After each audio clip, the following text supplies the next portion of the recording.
Since 2009, Rob Dickinson has committed to realizing his vision of air-cooled meticulousness. His creation looks like the cleanest and fattest fendered early 70s 911 you've ever laid eyes on. But underneath the vintage-looking shell is a relatively modern 1990 through 94 911, or what Porsche code talkers call the 964. Every body panel except the doors is replaced with custom-made carbon fiber panels. Even the turn signal lenses are custom-made.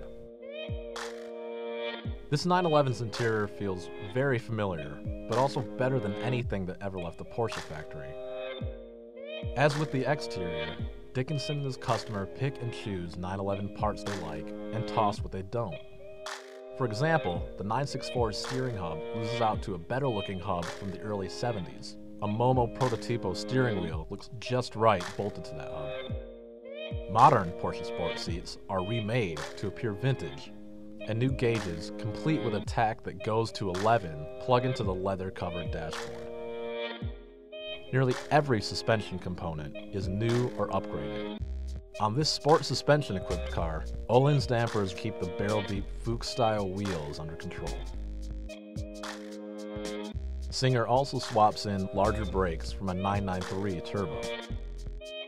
The engine is sent off to Cosworth for a rebuild. The flat six returns with a new crank and pistons, which up the displacement from 3.6 to 3.8 liters, polished heads and valves, an intake manifold from a 996 911 GT3, a new fuel injection and engine management system, a 7,200 RPM redline, and a claimed 360 horsepower.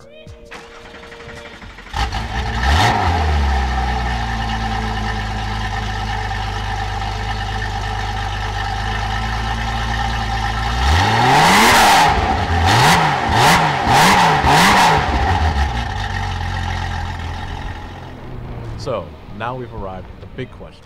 Is this remade 911 worth the price of 10 or so used 911s of varying vintages?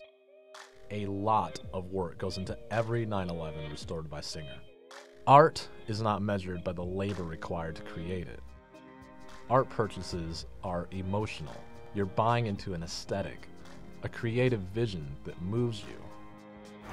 By that measure, this car is worth